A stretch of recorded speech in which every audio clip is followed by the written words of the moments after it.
J'ai des fourbis dans les jambes. Salut, enchantée, je suis Claire, la voix qui te parle, et j'adore bouger, quasi autant que j'aime écouter les gens pour comprendre ce qui les anime. Et quand on allie les deux, c'est-à-dire papoter en bougeant, ça donne lieu à des échanges tellement riches que je regrette parfois de ne pas avoir enclenché le dictaphone pour les réécouter à volonté. Du coup, ça fait des chocs à pic. Si tu te demandes après quoi courent tous ces gens, ce que ça leur apporte de partir pédaler sous la pluie, mis à part la crève et de maigres économies d'eau, ou encore l'intérêt de se lever à 5h du matin un dimanche pour une course à Perpète-les-Oins alors qu'on le sait, la grasse mat dominicale est sacrée, tu es au bon endroit. Alors, bienvenue dans ce papotage en basket, en palme, à pédale ou en claquette, qui va durer pile poil le temps de la cuisson de ta tarte aux courgettes, d'une session de renfo ou de ton trajet jusqu'à ton cours de trompette. Aujourd'hui, je rejoins Pauline pour profiter du soleil hivernal sur les quais de Bordeaux. Pauline, c'est la girl boss par excellence. Un petit bout de femme ambitieuse et souriante, au caractère forgé par des épreuves difficiles, qui sait ce qu'elle veut et qui vit à fond. Du haut de ses 26 ans, elle court, elle trail, elle pédale, elle vadrouille à droite et à gauche et tout en gérant une équipe qui s'occupe de l'expérience client au sein de Campus Coach. Quelle énergie! Campus Coach, ce nom vous dit sûrement quelque chose. Et pour cause, c'est une plateforme pas mal en vogue en ce moment pour le coaching en course à pied et qui propose un accompagnement personnalisé aux coureurs, quel que soit leur niveau, pour progresser et se préparer à des courses par exemple. Bref, c'est pas mal aligné avec l'état d'esprit de Pauline, toujours dans l'optique de se dépasser elle-même pour son propre plaisir. Ah, je sais pas vous, mais ça m'a donné des fourmis dans les jambes. Alors, c'est parti! Bonjour Pauline. Coucou. Nous deux, juste pour mettre le contexte, on s'est rencontrés à des sorties running qui avaient été organisées par Marine. Oui. Donc c'est Cours Petite Tomate sur les réseaux sociaux. Ouais. C'est une meuf qui court beaucoup, qui a un sacré niveau, qui est à Bordeaux. Parce que là on est à Bordeaux, nous sommes là sur les quais. Voilà. Oui.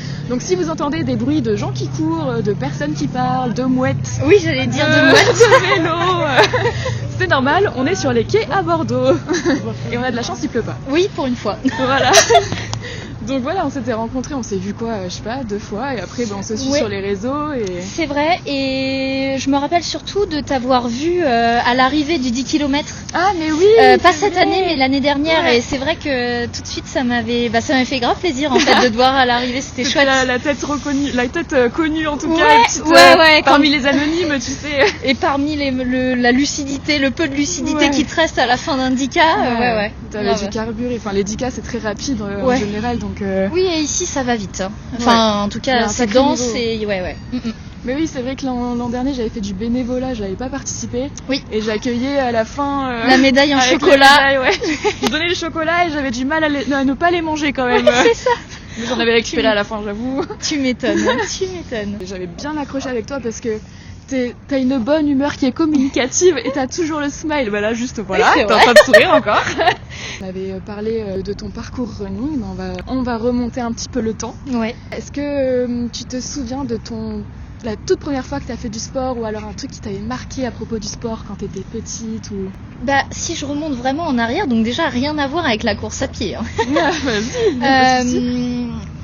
Petite, un peu comme toutes les filles, je pense. Enfin là, c'est très général ce que je vais dire, mais un peu comme toutes les filles, j'ai fait un peu de danse, un peu de gym. Enfin voilà. Donc c'est des sports que je pratiquais comme ça après l'école, machin. Et après, j'ai commencé, depuis petite, depuis mes 3 ans, je crois que je monte à cheval. Ou je savais même pas encore marcher que je montais à cheval. Donc d'abord les poneys ? Oui, les Shetland carrément, les tout petits là. Les Polly Pocket des poneys quoi. Exactement. Trop bien.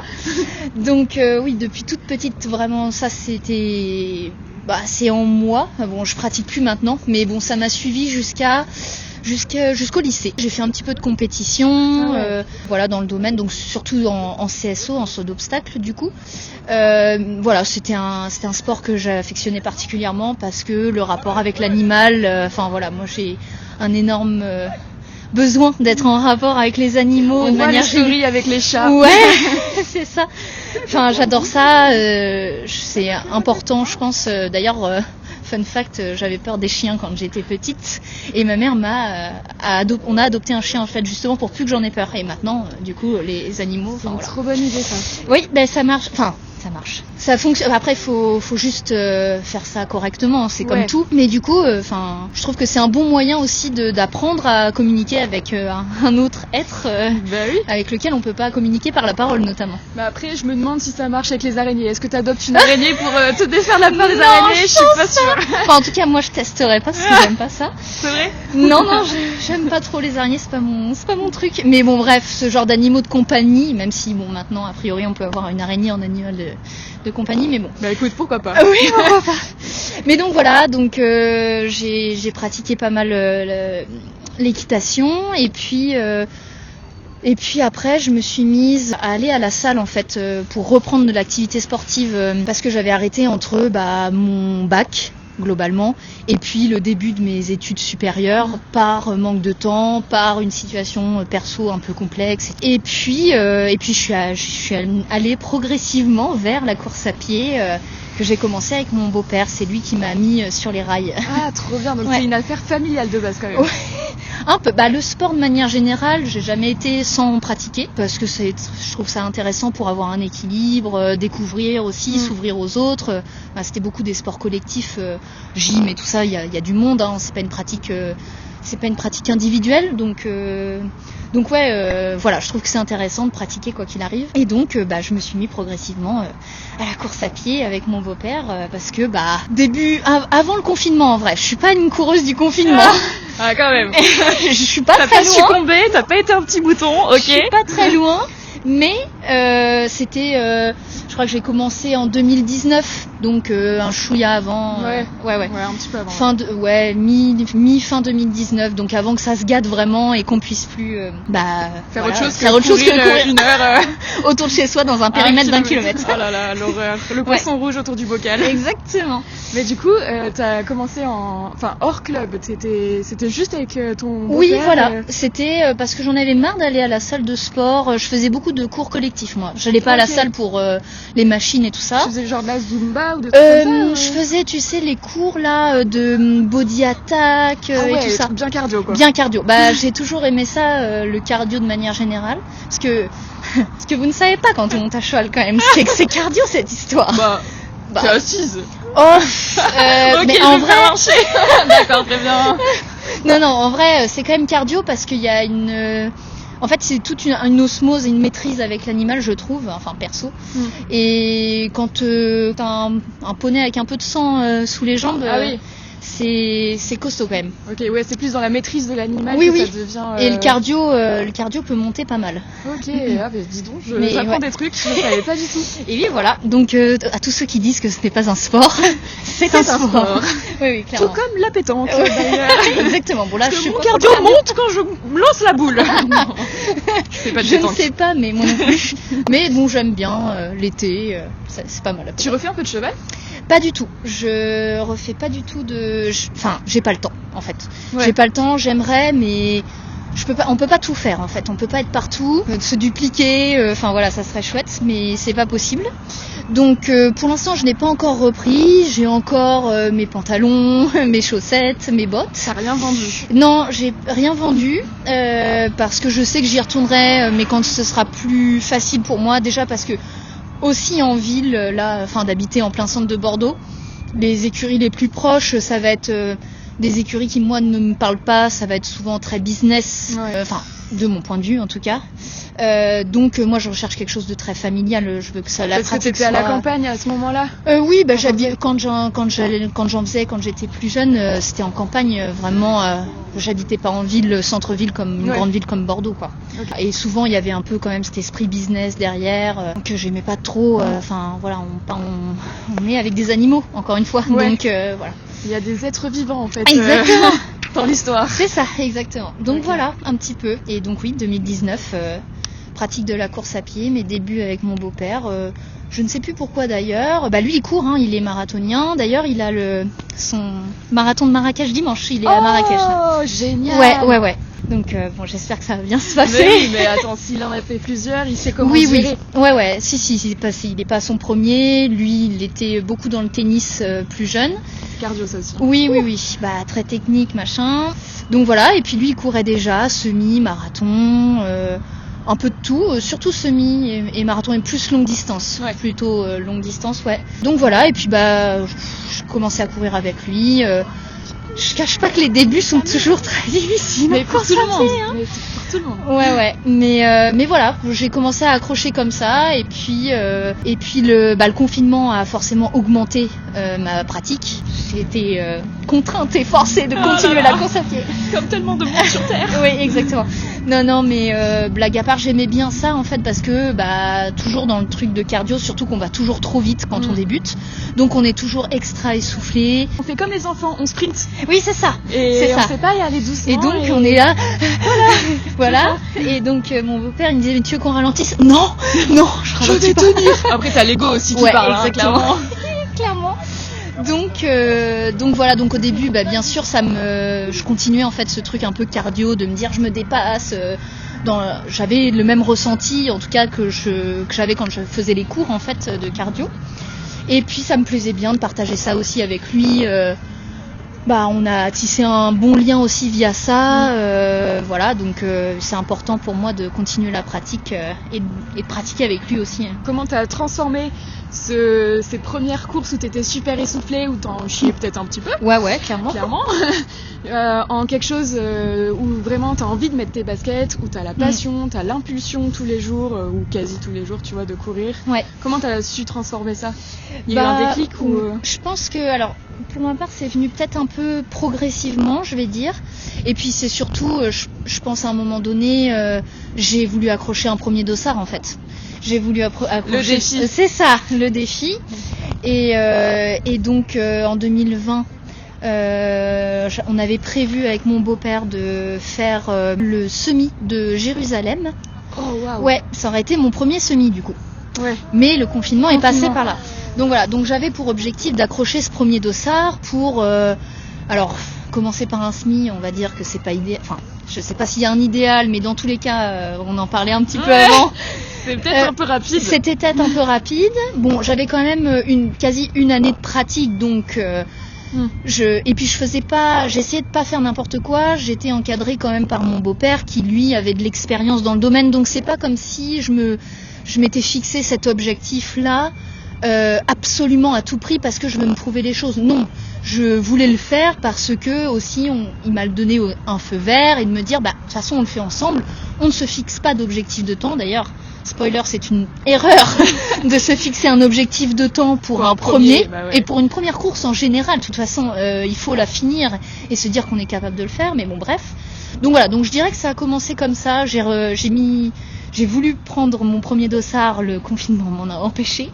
Mais bon, c'est pas grave, ce n'est que partie remise. Et du coup, partie remise 2 ans après. Hein. Oui, mais en attendant, j'ai continué à pratiquer.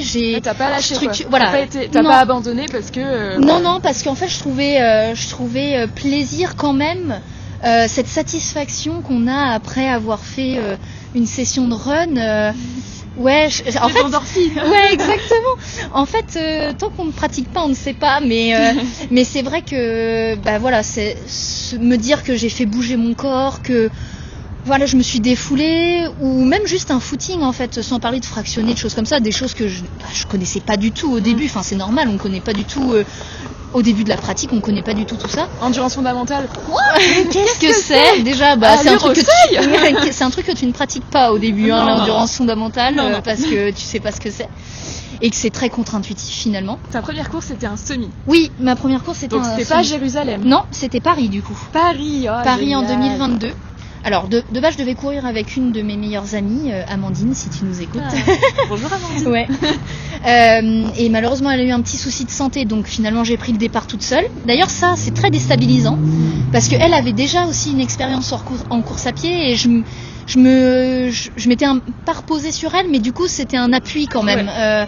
Je trouve que c'est important aussi sur une première expérience, même sans dossard, d'être accompagné par quelqu'un. Enfin bref. c'est toujours un plus que de se lancer tout seul dans quelque chose. Et donc là, dernier moment, elle était pas apte à pouvoir courir, la santé avant tout, de toute façon. Elle est venue t'encourager quand même? Elle était quand même là. Super.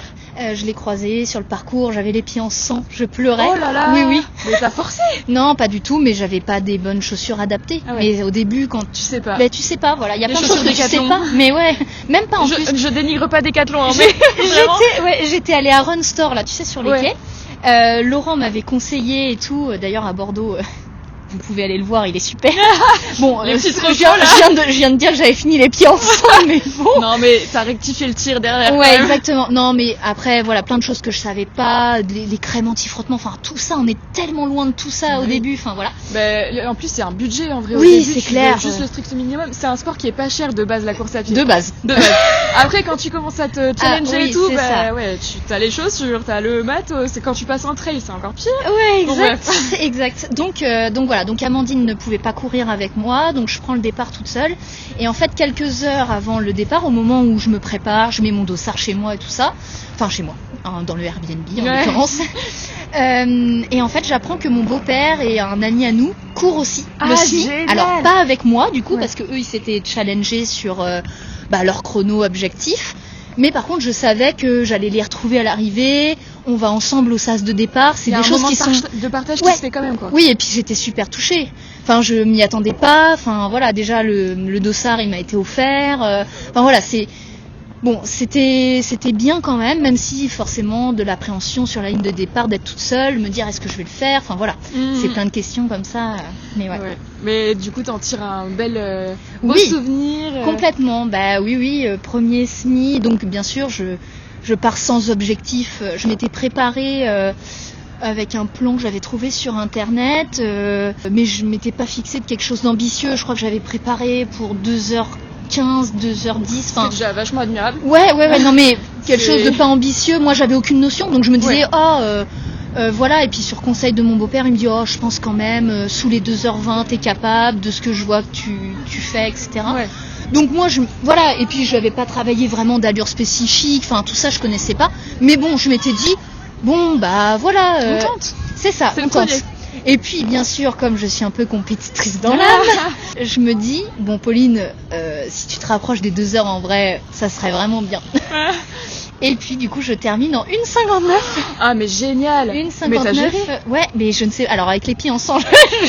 Après. Non mais bon, ça se voit quand même un premier chrono. Non mais trop bien, bravo. Non ouais, j'étais vraiment super contente. Et là c'est beaucoup d'émotions en arrivant, de me dire punaise j'ai fait ça. Je suis capable. Ouais. Et là tu te dis en fait je suis forte. Et là ça te motive encore plus quoi. Ouais. Et du coup c'est ce jour-là je me suis quand même prouvé que j'étais capable d'aller au bout, de faire quelque chose de toute seule, d'être lâchée un peu dans... j'ai été beaucoup accompagnée, mais il y a beaucoup de choses aussi où je me suis, plus côté perso, fait avoir, et donc je prends des mauvaises décisions, etc. Et donc là, c'était un peu une décision que je prenais toute seule et que j'étais un peu larguée, larguée sur le départ, débrouille-toi quoi. Ouais. Et c'est pas mal parce que du coup c'est pas mal. Je trouve que c'est bien de sortir de sa zone de confort de cette manière-là, sans aller dans des trucs débiles. Donc j'étais super contente à la fin d'accrocher le chrono. En fait, je me rappelle, je vois ma montre 1h59 machin, je dis putain c'est bon là je déverrouille, je mets plein gaz et je vois la ligne d'arrivée et je me dis c'est bon, je passe en dessous des 2 heures, c'est mort. Et voilà, c'était chouette. Waouh. Ouais, c'était trop chouette. Souvenir, c'est génial. Ouais, donc ça c'était Paris 2022. Ouais. Et après, donc, t'as continué. Est-ce que tu t'es inscrite en club? Oui, je me suis... du coup, je me suis dit, ça serait... Ok, c'est cool, j'adore ça. J'aime bien me fixer des objectifs. J'ai envie de progresser aussi, mais de progresser de manière intelligente. Donc, pourquoi pas structurer un peu plus ma pratique. Mais je sais très bien que des plans sur Internet...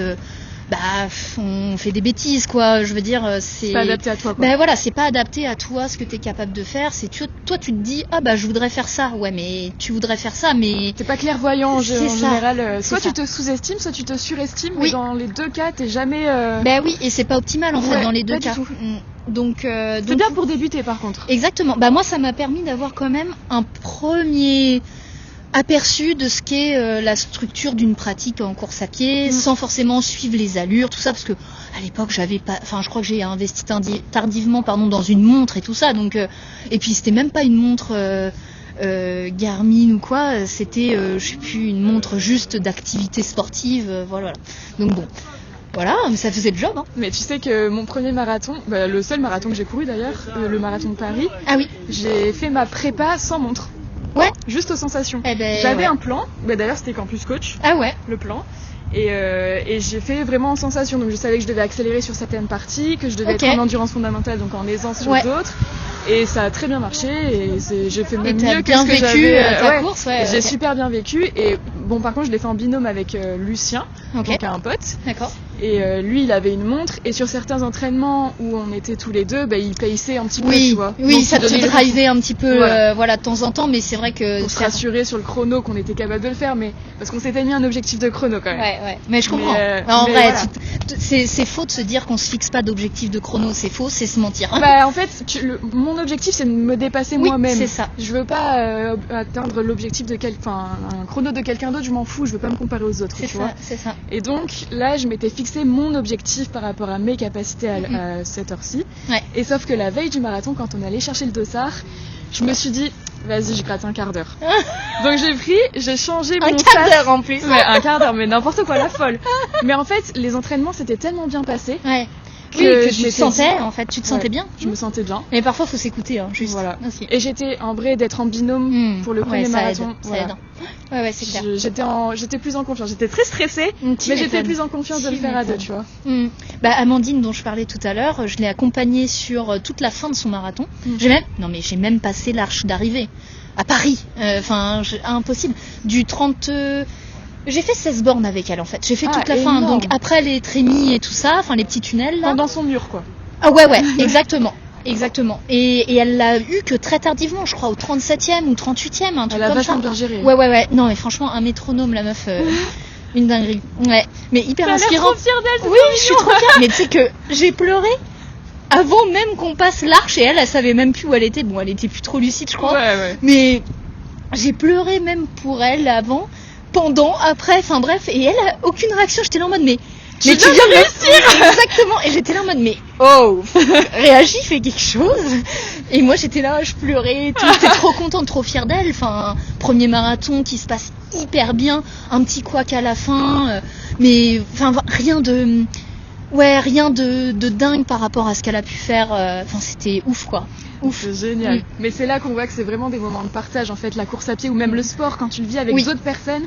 C'est hyper fort. Ouais, c'est fort. Les souvenirs, je me souviens quand on a passé la ligne d'arrivée du marathon de Paris avec Lucien, mais je m'en souviendrai toute ma vie. Ouais, je smile jusqu'aux oreilles, j'avais mal aux jambes, un truc de malade. Mais je m'en foutais, j'avais passé la ligne, c'était énorme. Ouais, trop bien. Mais après t'as tout qui redescend, t'arrives plus à marcher alors que tu viens de courir 42 km, c'est ouf, énorme. Je connais pas encore ça parce que j'ai jamais couru de marathon à fond, à fond.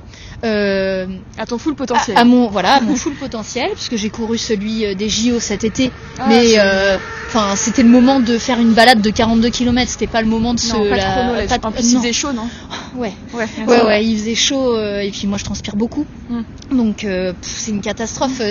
J'ai l'impression d'être dans un sauna alors qu'il était minuit, Mais c'était tellement ouf, ça c'est mon deuxième meilleur souvenir en course à pied, je pense, tellement c'était dingue, déjà la chance de participer à ça. Dans le cadre des JO, c'est ça, et toujours avec Amandine, hein. On a eu de la chance toutes les deux d'avoir le dossard, donc toujours avec mon partenaire in crime. mais ouais, franchement, trop bien. Deuxième meilleur souvenir en course à pied, je crois, le marathon des JO, quoi. Ouf. Et est-ce que tu t'es blessée pendant toutes ces années de running Alors, est-ce qu'il y a du bois pas loin? Je vais toucher. Ouais. Mais c'est que t'as été progressif, tiens, on va toucher du bois de la rambarde. Très bien, hop. Ouais. Je me suis jamais vraiment blessée de manière à ce que ce soit totalement incapacitant. À ne plus pouvoir courir pendant X semaines, non, jamais. Des petites douleurs, bien sûr, je pense que tout le monde en connaît, voilà. Il suffit d'un peu de stress au quotidien déjà de base. Oui, exactement. Ça se ressent et aussi puis, sur le physique. Voilà, être progressif aussi, tout le monde ne l'est pas, ou en tout cas ne l'est pas assez, donc... des douleurs un peu chiantes qui te mettent à l'arrêt pendant 2-3 jours, voilà, histoire de récupérer un peu de rouleau, un peu de machin, tu te masses, voilà, mais jamais de grosses blessures genre entorse ou je sais pas, rupture des tendons, j'en sais rien, mais bon, jamais de trucs comme ça. Périostite aussi que tout le monde connaît, je ne connais pas ça. Je suis tellement contente. J'espère que tu connaîtras jamais. C'est l'horreur. Mais j'ai une collègue à moi qui, pour faire son premier marathon à Paris l'année dernière, donc c'est une collègue de campus, elle full périostite durant toute sa prépa, ou quasi. Enfin bref, en tout cas, elle en a chié quoi. L'horreur. Ça en plus c'est douloureux et tu sais pas quand ça s'arrête parce que plus tu mets de charge et plus tu continues l'entraînement, plus tu mets d'impact sur le devant là, le tibia et tout ça là, enfin ah là là l'horreur. C'est l'enfer. Non, donc je ne connais pas ça. Je ne connais pas ça. C'est que t'as bien géré ton entraînement en fait, ta charge. Écoute, faut se fixer des objectifs mais faut pas non. Voilà, c'est ça. Faut pas être irréaliste, faut avoir de l'ambition mais voilà. Mais tu te dépasses toi-même. Exactement, voilà. C'est ça, toujours en rapport avec moi, jamais en rapport avec qui que ce soit d'autre, même s'il y a plein de gens que j'admire, enfin je veux dire, il n'y a aucun problème avec ça, qui m'inspire, aucun souci, mais jamais je me dirais, oh je suis en compétition avec machin. Non, je m'en fous, je suis en compétition avec moi. Non, ce n'est pas ton métier, exactement. Tu ne gagnes pas ta vie avec ça. Non, donc non, pas de blessure. Donc là, en ce moment, tu t'entraînes plutôt en ville, on est d'accord? Oui, un peu plus récemment, je commence à migrer vers le trail. Bon, ça fait une petite année, donc j'essaie d'aller souvent en montagne dès que possible. Donc montagne à Bordeaux, autant te dire qu'il faut descendre dans il y a une petite montagne, petite collinette. Oui, si tu aimes faire le hamster, bon j'ai fait le hamster l'année dernière pour préparer la Maxi Race, ça s'est bien passé, hein, je l'ai bien vécu. Mais ouais, donc j'essaie de descendre un peu dans le Pays Basque, Pyrénées. Ça c'est bien. Ouais, j'essaie de faire ça. Mais sinon, je m'entraîne principalement ici, hein, sur les quais. Les quais, je les connais par cœur. Le tour des ponts, par cœur. L'autre côté, pour faire uniquement des intervalles, je l'étais pas plus tard qu'hier. Enfin voilà. C'est ça. Donc ouais. On les connaît tous, les petites pistes de Bordeaux. Exact. D'ailleurs, là, combien de coureurs on a vu passer? Je sais pas, énormément. Ouais. Enfin, on n'entend que ça. Hein. Ça me fait trop plaisir parce que j'ai l'impression qu'il y a énormément de femmes et je ne voyais pas autant avant. Et pourtant, toi comme moi, on les pratique les quais. Enfin, en tout cas, on les a pratiqués. Donc c'est cool, ça me fait plaisir. C'est super chouette de voir que ça se démocratise déjà pour les femmes, qu'elles courent toutes seules en plus. Ouais, grave.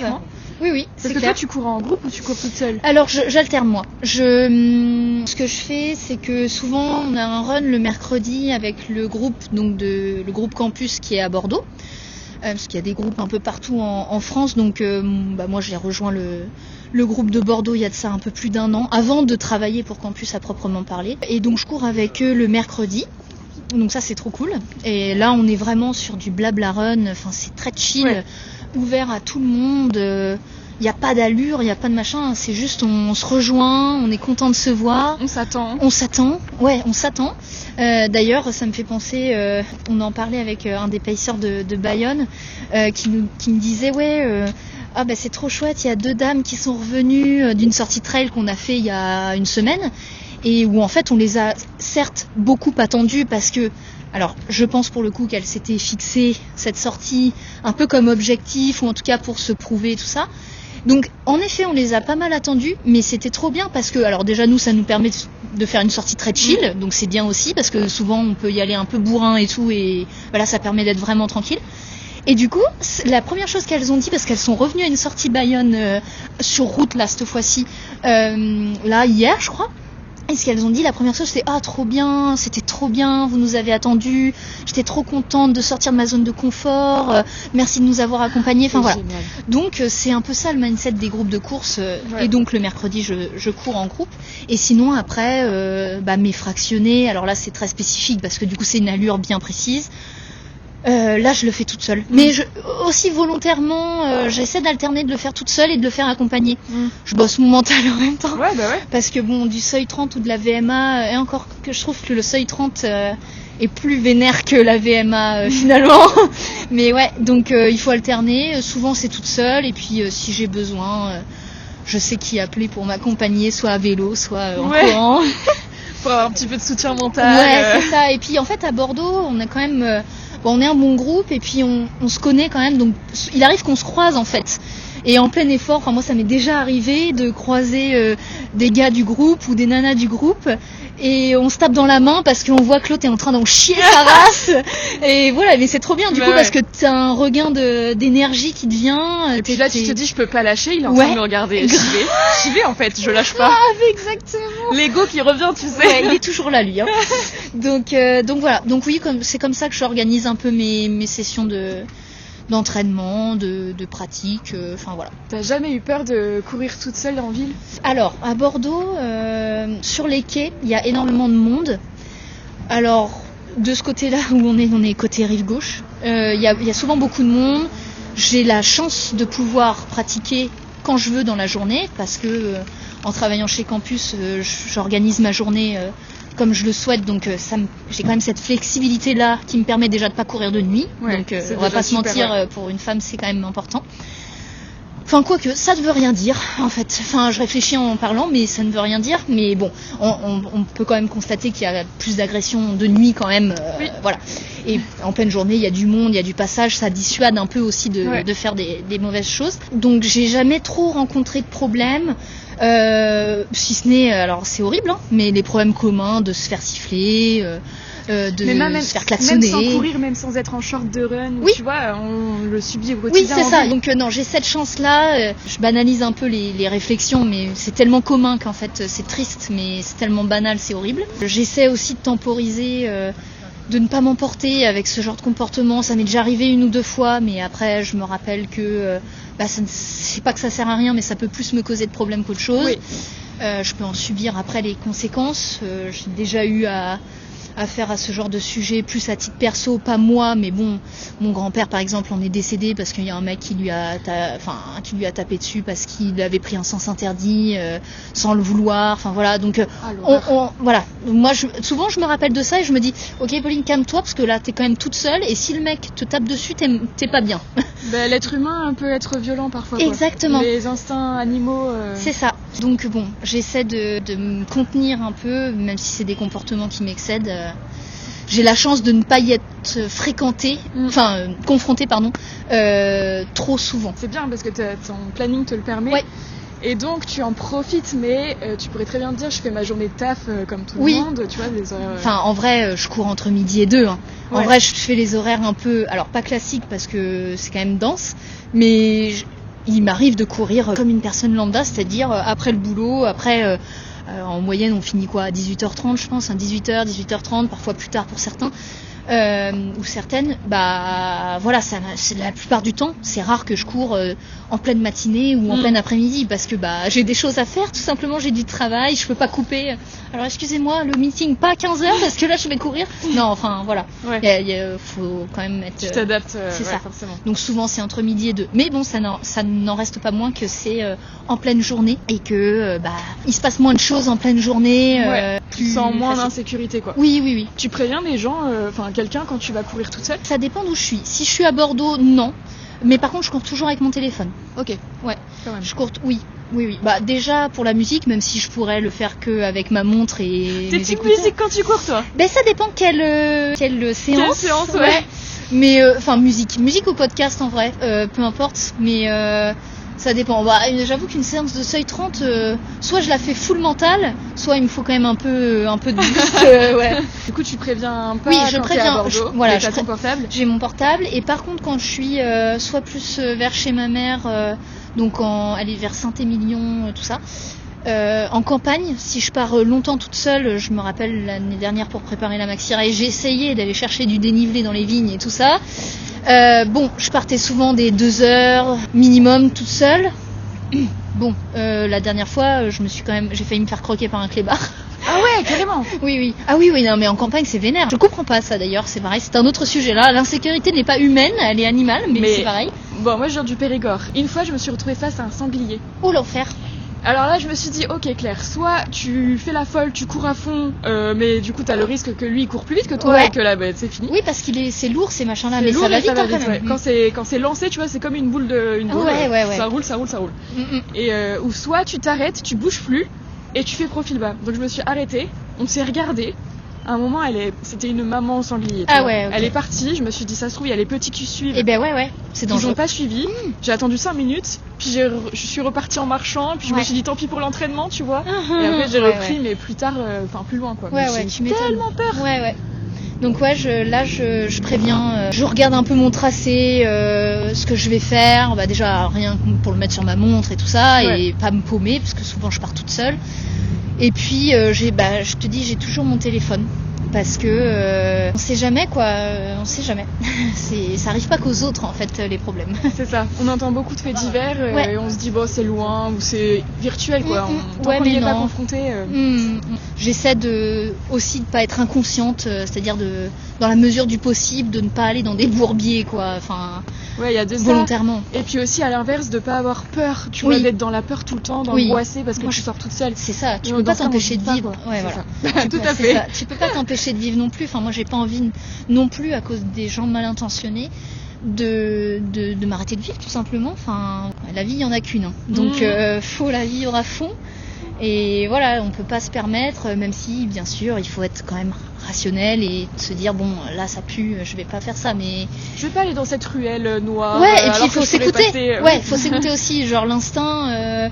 on l'a tous plus ou moins et il faut s'écouter et se dire ok là je le sens pas, bon t'y vas pas, tant pis, tu changes tes plans, c'est pas grave hein. Si te manque 200 de dénivelé sur ta sortie, tu vas pas mourir, c'est pas pas grave. Ça va peut-être éviter un truc horrible. Ouais, exactement. Donc actuellement tu bosses chez Campus. Ouais. Comment ça s'est passé pour décrocher un poste chez Campus quand même? Parce que en fait c'est ton premier poste, non? Non, c'est pas mon premier. Oui, on ne dirait pas, mais j'ai 26 ans à l'heure où on se parle. Oh là là, je me sens vieille. J'ai intégré Campus l'année dernière, donc j'ai commencé en décembre 2023, donc ça fait un petit peu plus d'1 an. Et en fait, je suis rentrée chez Campus pour toute la partie support client. Donc ça comprend... quand tu as des questions sur ton entraînement, sur l'utilisation de la plateforme, comprendre des choses, enfin voilà. Et bien voilà, il y a des gens qui te répondent pour ça, enfin voilà, sur toutes tes questions. Donc moi j'ai intégré Campus comme ça. C'était mon deuxième poste, troisième on va dire en CDI, même si c'est pas vraiment un CDI chez Campus, on est en freelance, mais voilà. Donc c'était ma troisième expérience professionnelle après les études, on va dire. Donc j'ai fait 2 ans de master dans une boîte en alternance et puis après j'ai fait 1 an chez eux. Voilà, ça me plaisait bien, mais je suis partie avant que ça coule, la boîte. Ok, tu l'as bien senti venir. Ouais, exactement. Pareil, j'ai écouté mon instinct. Je me suis dit, oh là, ça pue cette histoire, faut changer. Donc voilà. Et après j'ai fait 1 an dans une boîte qui était à Paris. Et j'ai été en full remote à Bordeaux. Donc ça c'était plutôt pas mal. Ça m'a permis d'acheter. Enfin voilà, c'est des choses aussi.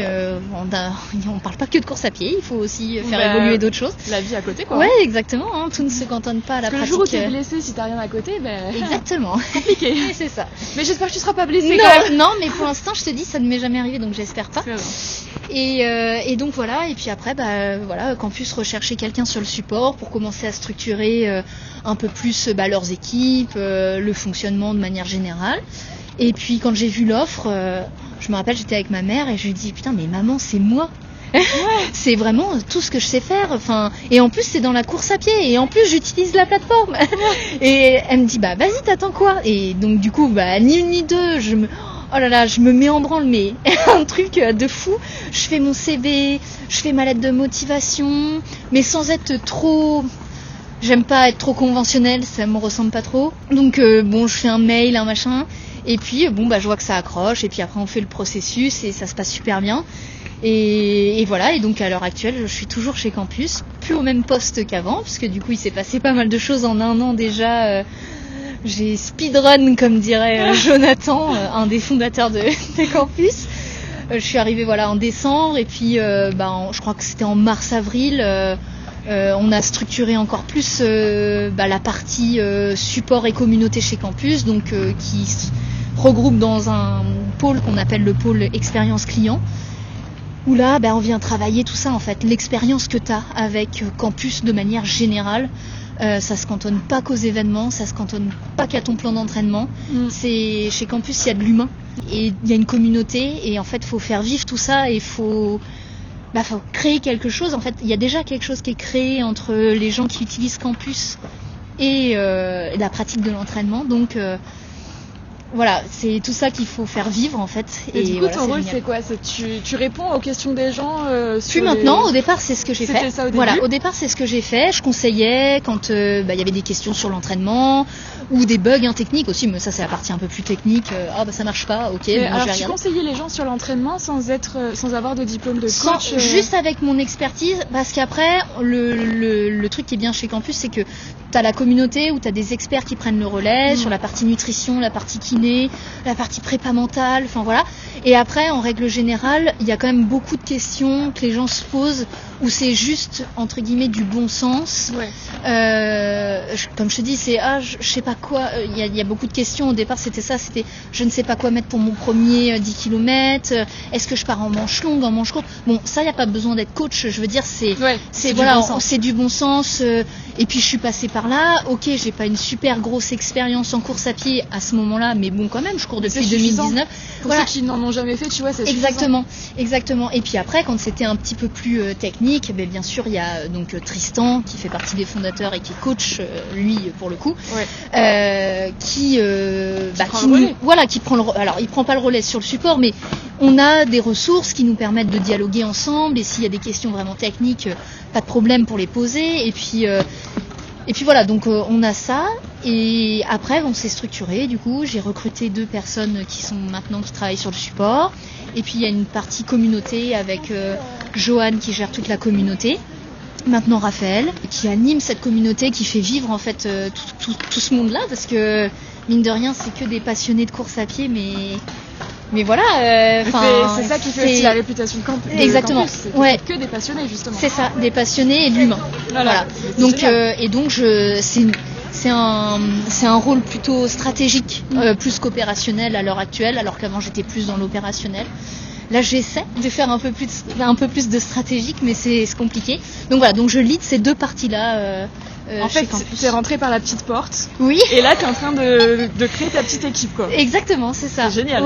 L'évolution, elle est folle. Ouais, c'est cool.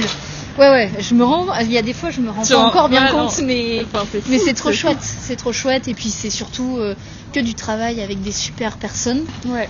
Mais quand on voit que vous avez recruté maintenant Mathieu Blanchard pour la partie trail, c'est que vraiment vous précisez un petit peu certains points pour diversifier encore plus l'offre que vous avez. Tout à fait. Et permettre d'inclure aussi des personnes qui font d'autres sports, parce que le trail c'est pas le même sport que la course à pied. C'est clair, ça n'a rien à voir. Enfin, ça n'a rien à voir. Non, ça n'a rien à voir en vrai. On peut le dire. Moi je pense que ça n'a rien à voir. Clairement, je suis d'accord avec toi. Avec l'arrivée de Mathieu, en effet, la pratique du trail qui est absolument différente de la route. D'ailleurs, on le voit bien, un des changements majeurs sur les plans d'entraînement trail, c'est qu'il n'y a plus d'allure. Voilà, parce que le trail, c'est de la sensation. En fait, il n'y a pas de chrono en trail. C'est ça, exactement. Donc ça, c'est génial déjà. Oui. Mais ça veut dire se connaître. Oui. Et ceux qui viennent de la course sur route et qui se disent je vaux tant, tu vois, on en parlait avant. Oui, c'est ça. On en parlait là des personnes qui demandent directement sans même te demander ton prénom, tu vaux combien sur un semi ou tu vaux combien sur un marathon. Quelle connerie. Voilà.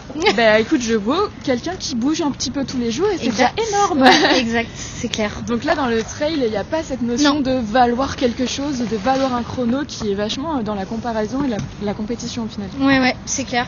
Et donc pas de notion d'allure pour la partie trail. Non, pas. Alors ça nécessite du coup beaucoup d'accompagnement, beaucoup de pédagogie autour de ça, parce que c'est vrai que conventionnellement parlant, la plupart qu'on vient de croiser, ils ont tous quasiment des montres. Et nous, en tout cas moi je parle pour moi la première, c'est vrai que ma montre, je regarde mes allures et tout ça, mais ça c'est des réflexes. En fait, on regarde pas vraiment, ça dépend quand t'es dans une séance de frac, oui en effet pour tenir ton allure, voilà. Mais faut se pousser aussi un petit peu, quoi. Exactement.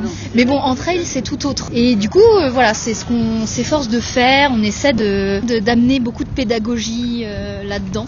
Donc il faut accompagner les utilisateurs dans cette pratique là qui est quand même pas répandue. Je crois pas. On parle beaucoup en sensation en trail, mais je crois pas qu'il y ait beaucoup de de plateformes qui proposent vraiment d'allures non chiffrées, ce genre de choses. Donc voilà, on essaye d'innover là-dessus, on va voir, ça vient de sortir. Donc, ouais, bah, vous allez le perfectionner au fur et à mesure. Tout à fait, selon les retours clients aussi. Exact, c'est très important. Ça fait partie du job d'ailleurs, dont on parlait tout à l'heure.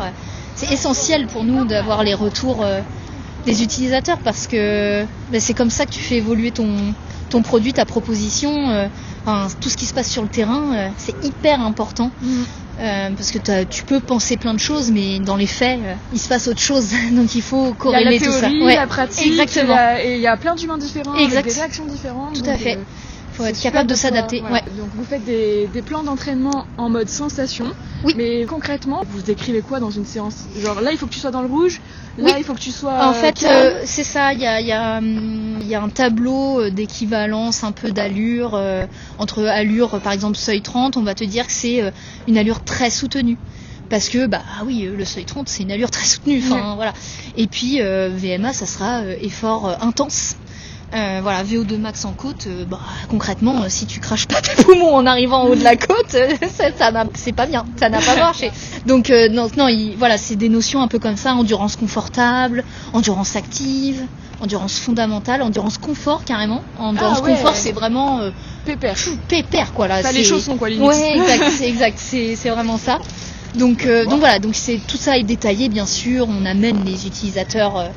On les prend par la main. Enfin, on essaye du mieux qu'on peut, en tout cas, de les prendre par la main et d'amener de la pédagogie à chaque fois dans tout ce qu'on fait. Et il y en a déjà qui ont commencé leur plan d'entraînement? Parce que là, c'est sorti depuis. C'est sorti lundi. C'est sorti lundi. Non. Ah, mais attends. Mais oui. Ah oui, c'est qu'il y a eu la com avant sur les réseaux. Tout c'est à pour fait. ça que j'avais cru que. Oui. Okay. Non, ouais, c'est. Donc là, il y en a qui ont commencé lundi. Oui, tout à fait. Oh waouh. Ouais. C'est rapide, hein. Oui. Ouais. Bah moi, j'avais lancé mon plan. Finalement, il y avait quelques petits bugs, donc je l'ai annulé. Ouais, voilà. Bon, ça c'est le jeu, hein. Mais bon, c'est déjà résolu, donc en tout cas la plupart, les bugs les plus fondamentaux sont déjà résolus, donc c'est très bien. Mais ouais, enfin moi il commence la semaine prochaine, mon plan pour le GRP. Le GRP. Spoiler. Ah là, non mais. Parce que, alors attends, tes objectifs de course de l'année, vas-y. Ouais. Ça fait tant qu'on est lancé sur le GRP, parce que. Ça fait une excellente transition du coup, sur le GRP. Et bien du coup, j'ai eu la chance d'être tirée au sort pour participer à une des courses du Grand Raid des Pyrénées. Du coup, GRP, on va détailler quand même parce que on ne sait jamais. Peut-être ça peut être écouté par des gens qui ne connaissent pas le GRP. Donc, même des gens qui ne courent peut-être pas. Ou des gens qui ne courent peut-être pas aussi, tout simplement. Donc voilà, le Grand Raid des Pyrénées. Donc il y a plusieurs formats de course. Ça va du 42 jusqu'au 160, si je dis pas de bêtises. Il me semble. Et donc moi je vais prendre le départ j'espère prendre le départ. Bon, il n'y a pas de raison. J'espère, je me le souhaite. Le départ du 60. Du 60, donc 60 avec un ratio de dénivelé 3600, je crois, un truc comme ça. Une belle balade. Une belle journée dans les montagnes. Vraiment. Exactement. Prends de l'eau. Hein. On est parti pour, je pense, aux alentours de 10 heures d'effort. Donc, en tout cas, moi, à mon niveau, ça sera aux alentours de 10 heures d'effort. On va essayer d'aller chercher ce qu'on peut, mais voilà. Profite avant tout. C'est ça. En fait, moi, je veux. Oui, voilà. L'environnement est déjà ouf. Ça sera ma course principale. Et puis après, je vais ponctuer cette petite préparation de 2, 3, 4, 5, 6. Une toutes les 2 semaines. Mais du coup, les barjots. Ah, tu fais les barjots? Et ouais. Tu fais laquelle? Je fais le 14. Ah, génial. De nuit, comme j'avais fait l'année dernière. Bon, voilà. Ça sera ma première course vraiment où je vais aller essayer d'aller chercher un peu quelque chose. Et l'année dernière, je l'avais fait avec une copine en mode chill. Mais du coup, j'ai un petit goût de... Je veux aller titiller un petit peu plus ce que je suis capable de faire. Ouais, parce que il m'avait vraiment bien plu le parcours. Ils sont géniaux, même l'ambiance c'est ouf. Oh là là, c'est génial, moi aussi j'adore. Donc voilà, ça sera ma première course. Et puis après, Chêne Péréco, donc dans le Pays Basque, le 9 mars. Donc ça c'est un 21. Ça c'est 21, ouais. Enfin il y a 42 aussi. Mais moi je fais 21. Okay. Dans la prépa c'est pas mal pour être progressif. Oui, il faut être progressif. 14, 21. C'est ça exactement. Et puis après je vais stagner vraiment autour d'une vingtaine de kilomètres avec des ratios différents. Donc il y a l'Ursuya Trail, pareil, c'est une vingtaine de kilomètres avec 1000 et quelques de dénivelé. Après il y aura la Patou Trail en juin. Génial. Ouais. Ouais, ça va être trop cool. Alors, tu fais laquelle, le tour des villages? C'est Tour Village, ouais. Pas la Sky Race, qui est un beau morceau quand même. Ouais. Non, je vais rester soft parce que en fait c'est 2-3 semaines avant le Val d'Aran. Et Val d'Aran, je fais le 33 avec 2100 et quelques. Tu vas avoir des petites stones. Yes. Si t'aimais. Bah, c'est pas un circuit que je convoitise particulièrement. Mais bon, écoute, on verra. Non, je fais vraiment ça. Là, c'était vraiment parce qu'il y a des gens que je connais qui le font, notamment Marine Cortitoate, qui s'alignera sur le 33, mais aussi des proches. Enfin voilà, dans le. C'est un beau moment, quoi. Ouais, exactement. C'était plus ça, et puis aussi, pour me dire, je pense pour me rassurer un peu parce que. J'avais fait la Maxi Race l'année dernière, le 42. Il y a 2 montagnes à gravir et en fait avec les conditions météo, on n'avait pas pu faire la deuxième partie, donc le Verrier pour ceux qui connaissent. Le Verrier qui est en plus très technique et là il était impraticable. Nico Running Addict, Nico a fait lui la Shock Race, donc c'était la 60, enfin je crois que c'était avec Shock l'année dernière, mais bon, le 60, il a pu pratiquer le Verrier, et je repense à la vidéo sur YouTube, mon Dieu, mais quel chantier, et mon collègue Johan qui l'accompagnait, le filmait et tout ça, enfin c'était un bourbier impraticable, donc j'ai pas pu faire 42, donc là je m'aligne sur... Exactement, et puis je m'aligne sur 60 et je me dis... Putain, mais j'ai jamais fait plus de 30 avec 1000, je crois que c'est... Au final, j'ai fait 30 avec 1006 de dénivelé, un truc comme ça. Alors, il y a un truc, un ratio comme ça, c'est l'équivalent sur route du coup d'un 46, puisque ton dénivelé, si t'es à 1006, c'est quand même 16 km à plat, en termes d'efforts perçus. Oui. Donc t'as quand même fait plus d'un marathon sur plat, tu vois. Tout à fait. Oui, ce qui est déjà honorable. Oui. Franchement, c'est énorme. Mais bon, c'est... 26 ans t'as 26 ans, s'il te plaît, quand même. Rappelons-le, mais c'est déjà énorme. Ouais, c'est vrai. Donc voilà un petit peu ma préparation, 2-3 petits dossards à droite à gauche pour aller se tester aussi un peu en conditions de course. Puis m'améliorer en fait. Je veux vraiment ces dossards c'est des dossards qui vont me permettre de m'améliorer dans le dénivelé de manière globale, parce qu'ici à Bordeaux, voilà. Pour ceux qui sont à Bordeaux, le tire-cul. Voilà. Mais bon, ça te donne pas grand-chose, quoi, de le faire 10 fois monter descendre. Il y a 2 pierres, c'est bon. Dans les Pyrénées, t'as des vrais pierriers. C'est pas la même. Hein. Mais ouais, en montant la Rune à la fin de l'année là, pour faire un lever de soleil. Je me suis pété la gueule et je me suis fait mal. Hein. Ouais. Mais enfin voilà, faut pratiquer aussi pour. Ça c'est comme tout, hein, plus on pratique, meilleur on devient. Enfin normalement, si on fait ça correctement et intelligemment. Donc voilà, ça va être ça. Ça va être vraiment de pratiquer le dénivelé, de m'améliorer. La gestion de mon cardio surtout. Enfin voilà, moi c'est ça qui me peine. Pas forcément musculairement, ça va. Musculairement ça va. Mais c'est le cardio alors que je suis lésée. Ouais, mais pourtant j'en pratique beaucoup, mais c'est dingue. Mais ouais, en fait le cardio, il monte, j'ai l'impression vite en montée. J'arrive à bien le gérer, mais je me dis sur 60 bornes, je peux pas me permettre d'être à plus de 160 BPM tout le long de la course, quoi. C'est pas possible. En montée, c'est normal parce que tes jambes, elles utilisent beaucoup d'oxygène. Tu vois, je prends l'exemple de la natation. En nat, quand tu fais juste les bras, t'es moins essoufflé que quand tu rajoutes les jambes.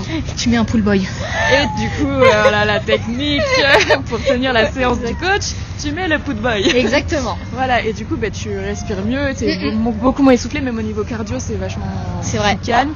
Donc forcément en montée tu utilises plus tes cuisses. Donc c'est peut-être une question musculaire pour le coup, mais des cuisses. Écoute, je vais intégrer le renfort. Oui, t'as le renfort maintenant sur la plateforme. Oui, tout à fait. Et d'ailleurs c'est grâce à ça que j'en fais, sinon en fait je n'en faisais pas. Ouais. Donc voilà, et on le dira jamais assez, mais le renfort est important dans la pratique de la course à pied. Mais même sans courir, une personne qui va qui va vieillir, ses muscles vont dépérir. Les muscles, si tu les travailles pas, voilà, ils sont pas sollicités, donc ils fonctionnent pas aussi bien qu'ils le pourraient. Voilà, c'est ça. Mais oui, tout à fait. Ouais, le renfort globalement, c'est important en tout temps. Et la question que je me pose, parce que t'es super motivée, t'as plein de projets, t'es tout le temps à fond, machin. C'est vrai. T'as jamais de coup de mou? J'avoue que j'ai déjà 2-3 sorties où je me disais putain mais je suis nulle.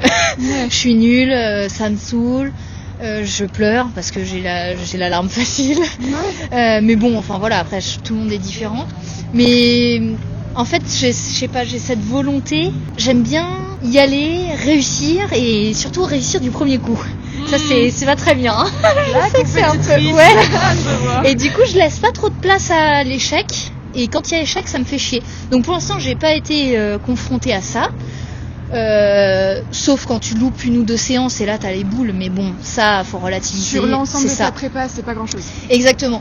Mais voilà, en fait, j'arrive à me dire que je le fais parce que ça me plaît, parce que j'ai envie d'aller me prouver des choses à moi. Et puis, j'aime ça en fait. Je le fais par plaisir en fait. C'est l'état d'esprit qui change tout en fait. C'est ça. Je le fais tout le temps motivé exact. parce que c'est juste ta passion. Mais oui, c'est juste que j'aime ça en fait. Donc je me pose pas la question. En fait, c'est pareil pour tout pour moi, que ce soit le sport ou pas.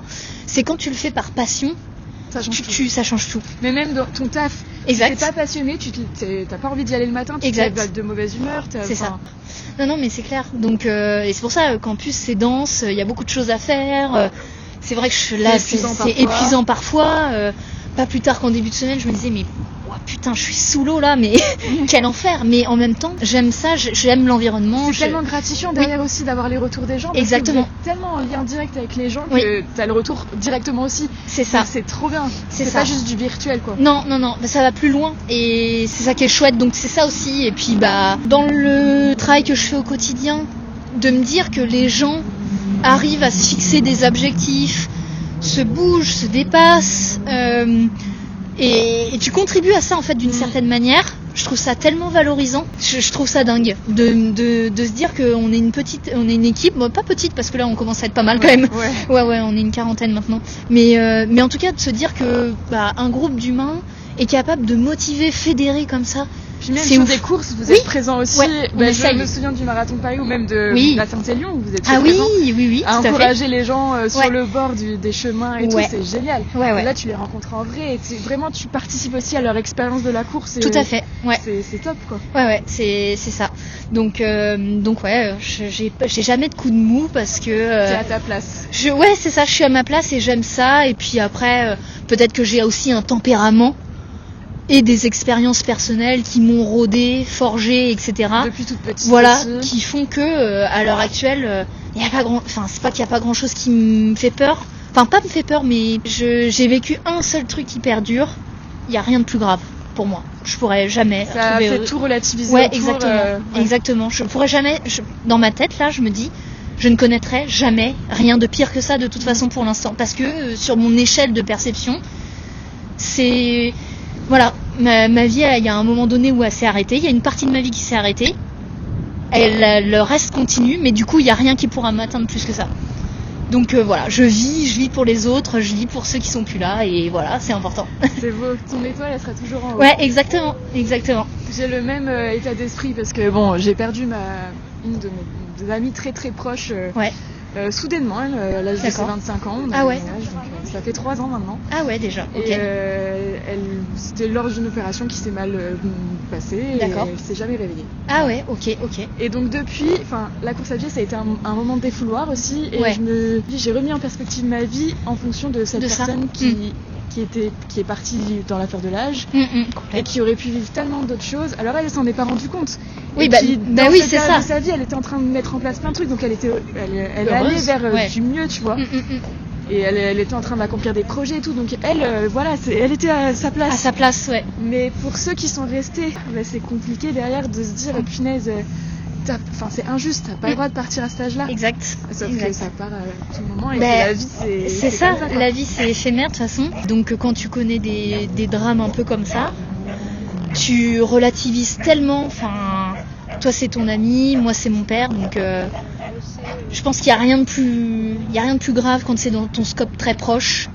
Et puis ça te fait surtout rationaliser sur l'importance. Ouais, exactement. Et en fait, tu vois que tu arrives à la gravir la montagne. C'est ça. À te dire, ok, moi je continue en fait. C'est ça, mais t'as pas le choix en fait. Mais oui, c'est ça.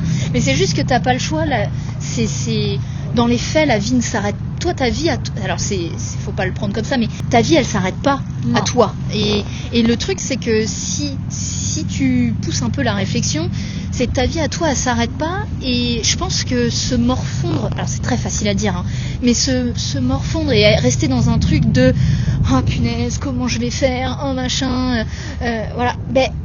c'est très difficile à faire, mais c'est pas positif. C'est c'est contre-productif, même s'il faut être, j'en conviens, il y a des gens qui ont des tempéraments différents, tu dois être accompagné ou pas. Moi, j'ai jamais été accompagnée par un psy ou quoi que ce soit.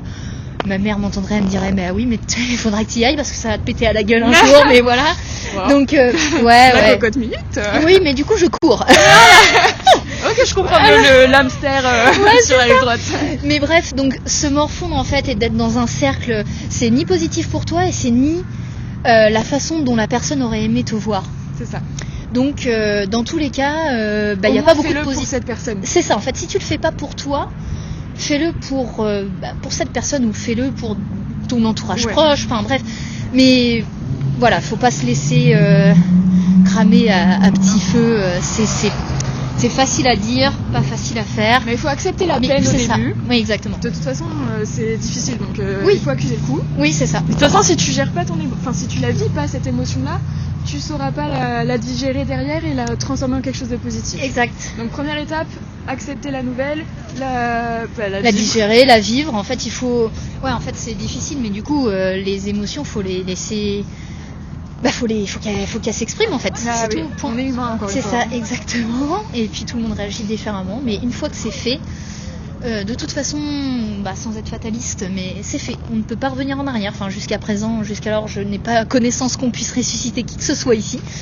Non. Donc voilà, il faut aller de l'avant. Et puis mine de rien, il y a des choses à vivre. Enfin, mais il s'est passé tellement de choses. Moi, je sais pas, j'avais 11 ans, 12 ans.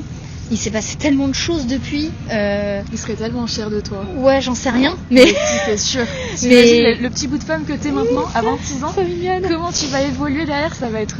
Ouais, j'espère, mais en tout cas, c'est sûr que c'est ce qui me tire vers le haut et c'est pas quelque chose qui me tire vers le bas, quoi. Même si pendant un temps, forcément, t'es nivelé vers le bas. Fatalement, enfin voilà. Mais il faut réussir à transformer ça, voilà. Et c'est normal, c'est clair. Donc voilà. Non, mais en disant, séquence émotion. Oh là là. Il n'y a pas eu l'alarmiste, ça va. Non, ça va. C'est le froid au pire qui. Ouais. Si on renifle, c'est vraiment parce que j'ai froid. C'est clair. Quel conseil tu donnerais à ceux qui débutent ou qui n'osent pas se lancer dans un sport, quel que soit le sport? Quel que soit le sport. Ouais. Déjà de se poser les questions de pourquoi le faire. Voilà, pour quelle raison tu veux te lancer dans le golf. Enfin, je dis n'importe quoi, mais non, mais en vrai, c'est un sport comme un autre finalement. Le cricket. Oui, par exemple. Enfin bref, le sport que vous voulez. Se questionner de pourquoi on le fait, et en fait, si la réponse c'est pour prouver aux autres ou pour prouver machin. Erreur. Il faut. C'est pour de la reconnaissance. Voilà, de la reconnaissance des autres. Vous n'avez pas besoin de la reconnaissance des autres pour exister. Enfin, si c'est pour vivre à travers les autres, c'est pas voilà. Donc là, vous reprenez la feuille blanche et vous réécrivez le truc parce que ça va pas. Enfin, ça va pas. C'est le conseil que je donnerais. Et puis de le faire pour se sentir bien. Je sais que c'est peut-être plus un truc féminin de se dire je me mets au sport quel qu'il soit pour l'apparence physique, je veux perdre du poids, je veux machin. En fait, le truc c'est que c'est pas viable sur le long terme ça. Donc après, si ça peut être l'élément déclencheur, pas de problème, mais il faut que ça soit fait en bonne intelligence. Donc je dirais que c'est ça, c'est plus se lancer et se dire, moi je disais tout à l'heure, d'être accompagné par quelqu'un qui pratique le sport que vous convoitez ou auquel vous avez envie de vous mettre. Moi, c'est comme ça que je vois le truc. Tu dirais plutôt commencer par un partage avec quelqu'un. Ouais, je trouve que ça aide. Ça aide c'est plus... Enfin, en tout cas, je sais pas si c'est que moi qui suis comme ça, mais je sais que quelqu'un qui va se mettre à la course à pied ou... Voilà, je prends l'exemple de la course à pied parce que c'est le sport que je pratique, mais du coup, j'aime bien accompagner, valoriser les efforts et me dire, ok, trop bien, elle va ressortir, ou il ou elle va ressortir de cette session contente parce que elle se sera dépassée ou elle aura juste bougé et trop contente. Donc, et de pouvoir accompagner pour ne pas avoir ces peurs bêtes de se dire, non, je sais pas si j'ai trop ma place. Moi, on a sa place de toute façon. Mais oui, en fait, exactement. Il faut juste oser. C'est ça, il faut oser. C'est difficile au début. Je me rappelle au début des salles de sport, j'étais au fond, tout au fond, je voulais pas qu'on me voie, machin. C'est difficile, hein, en vrai, mais on va pas mentir, c'est super difficile. Mais en fait, tu ressors jamais avec des regrets d'y être allé.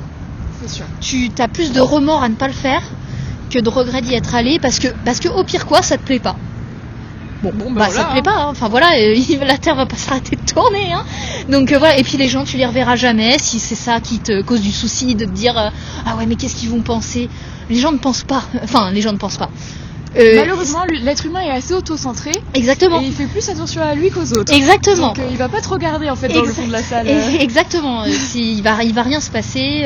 La personne au pire aura fait un focus sur toi pendant 2 heures parce que t'étais pas coordonné sur ton mouvement. Mais qu'est-ce que tu t'en fous puisque 2 heures après, 1 heure après, une semaine après, il ou elle t'aura oublié. Donc voilà, c'est facile à dire, pas facile à faire. Mais bon, moi je pense que si j'avais été accompagnée au départ, comme j'ai pu l'être en course à pied au tout début, je trouve que de partager ça, c'est bien. C'est valorisant, tu accompagnes quelqu'un dans les 2 sens en fait. Ouais.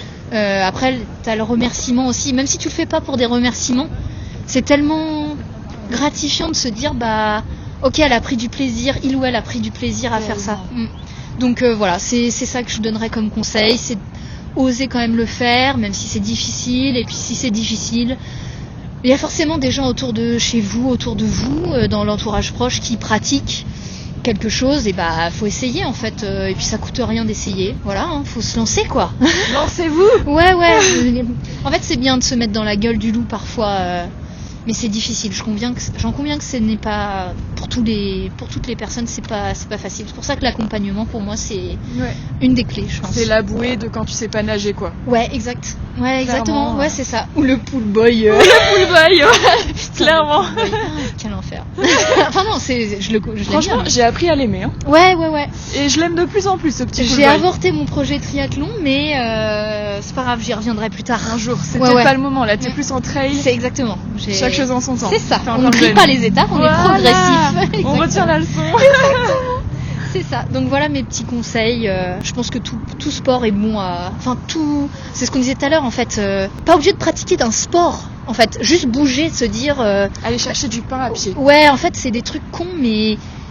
En le disant là j'ai l'impression qu'on dit un truc hyper random mais qu'on entend partout, mais le truc c'est que les gens le font pas, donc c'est non mais c'est vrai, donc privilégie un truc à pied ou en vélo plutôt qu'en voiture ou en trajet, arrêt de tram avant ton arrêt, c'est des trucs débiles, mais en fait juste c'est bouger parce que voilà, on sait bien, on en parlait tout à l'heure, on sait bien les enjeux qu'il y a derrière ça, et c'est un enjeu de santé publique aussi. Santé publique, la sédentarité qui est globale, qui touche tout le monde ici, donc tu sais, quand j'ai commencé à travailler, donc je suis architecte, je venais de faire 5 ans d'études où j'étais très sédentaire parce que c'est des études qui sont très très prenantes, on fait beaucoup de charrettes, donc c'est des gros moments de pression pour rendre des trucs, et du coup j'ai pas fait de sport pendant 5 ans. Et avant je faisais du sport que au lycée, tu vois, sur les horaires de sport dédiés, voilà, parce que j'avais pas l'occasion en dehors de ça. Oui, puis c'était imposé. Et mon démarrage, en tout cas pour me remettre en mouvement, ça a été de descendre un arrêt de tram avant l'arrêt où je devais m'arrêter pour aller au travail. Puis après j'ai fait 2 arrêts de tram, puis 3, puis après j'allais à pied au travail. Puis après je me suis trouvé un vélo et j'y suis allée à vélo. Puis après j'ai commencé à trottiner 1 kilomètre. Une fois par semaine, tu vois, déjà 1 kilomètre c'était énorme. Non mais c'est énorme au début 1 kilomètre. Mais c'est ça, mais on se rend pas compte. On a l'habitude. Non mais on est là en train de parler de GRP 60K machin. Non mais en vrai 1 kilomètre, enfin... Juste, moi, en se remettant dans le contexte, c'est énorme 1 kilomètre. Hein. Et oui. C'est énorme, ouais. Donc tu faisais ça. Tous de ce point-là, c'est ça, à un moment. C'est ça. Et il faut juste se dire à un moment, ok, j'ai envie de bouger, c'est pour ma santé, c'est pour plus tard. Je veux bien vieillir aussi. Enfin, c'est une question de bien vieillir. Tellement inspirant. On a eu quelqu'un sur le support, un monsieur âgé, d'une 80 d'années, tu vois. Je prépare un Alpha Ironman, mais un message trop inspirant. J'espère que vous pourrez m'aider. Mais oui, évidemment. Mais bien sûr qu'on va t'aider en fait. Alors en effet, on fait pas de triathlon sur campus, mais bon, on peut aider à la pratique sur la course à pied en tout cas, la partie course à pied. Mais tellement inspirant. Enfin, son compte Instagram avec ses petits enfants qui gèrent le compte. Enfin, non mais c'est trop. Je veux être ce papy quand je serai vieille. Grave. Et ben en fait, on se dit. tous dans l'équipe, on s'est dit mais c'est comme ça qu'on veut vieillir quoi. Et le truc c'est que si on bouge pas, c'est pas comme ça qu'on va vieillir. Non. Enfin clairement.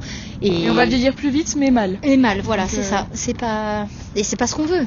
Enfin, moi je veux pouvoir me dire que je suis encore capable de courir à je sais pas combien d'années. Enfin, même si je sais très bien que j'irai, mais ça va de soi, plus aussi vite qu'avant, machin, je m'en fous en fait, je sais, je vais me bouger en fait. Et je vais me bouger, je vais pas être assistée, je vais pouvoir être encore autonome très longtemps. Tu vas faire tes courses toute seule. En fait, c'est ça l'objectif, c'est de l'autonomie derrière aussi. Voilà, quand tu peux plus rien faire tout seul, enfin c'est terrible, c'est terrible. T'es tellement limité alors que l'autonomie c'est la base dans la vie. Non mais c'est vrai, il faut être autonome, indépendant, autonome. Dès lors que tu dépends des autres, c'est cata. Et c'est source de stress et tu fais jamais rien pour toi et au final tu vis pas ta vie. Exactement, donc bouger. Il faut bouger. Le fin mot de l'histoire, ouais, bouger les gars, bouger. Exactement, le fin mot de l'histoire c'est ça, c'est bouger de la manière dont vous voulez. Mais bouger. On disait tout à l'heure qu'on dansait comme des pieds, mais voilà. On aurait essayé. On aurait essayé, mais voilà. C'est pas notre sport. Exactement, c'est pas notre sport. Faut le savoir. C'est ça. Mais bon, au moins on aura essayé, on aura tenté, on était ridicule. Écoute, voilà. Le ridicule ne tue pas. Allez. Exactement. 3-4. C'est ça. Donc bon, une fois que t'as dit ça, voilà. Mais c'est un travail aussi à faire sur soi, quoi. Enfin, et de rapport aux autres, parce qu'on est quand même. Ouais, c'est ça. Quand même dans une société où tout le monde se regarde plus ou moins. Les réseaux sociaux. Exactement. Instagram. Mais moi la première, je suis sur Instagram, tu vois. Moi aussi. Mais après me poster sous tous les angles, je sais pas trop mon truc. Non, mais... moi non plus. Exactement. Voilà. Mais voilà. Bon, c'est ça, c'est la culture un peu de tout ça, dont il faut se détacher, je pense, et faire les choses pour soi ou son entourage, enfin ou avec son entourage, mais voilà, juste kiffer en fait. Vivre. Oui, vivre. C'est ça. C'est tellement important. Merci beaucoup pour cet échange, c'était trop chouette. Trop cool. T'es la première femme du podcast et je suis trop contente que t'aies accepté. Et moi aussi, trop super contente. Riche. Trop bien, c'était trop cool. Merci beaucoup. Merci. Merci beaucoup d'avoir écouté cet épisode qui, j'espère, t'a fait vibrer autant qu'il m'a passionné. N'hésite pas à t'exprimer en laissant un commentaire sur les plateformes d'écoute et à t'abonner si tu veux plus de conversations de ce genre. À bientôt pour un nouvel épisode et d'ici là, chausse tes baskets!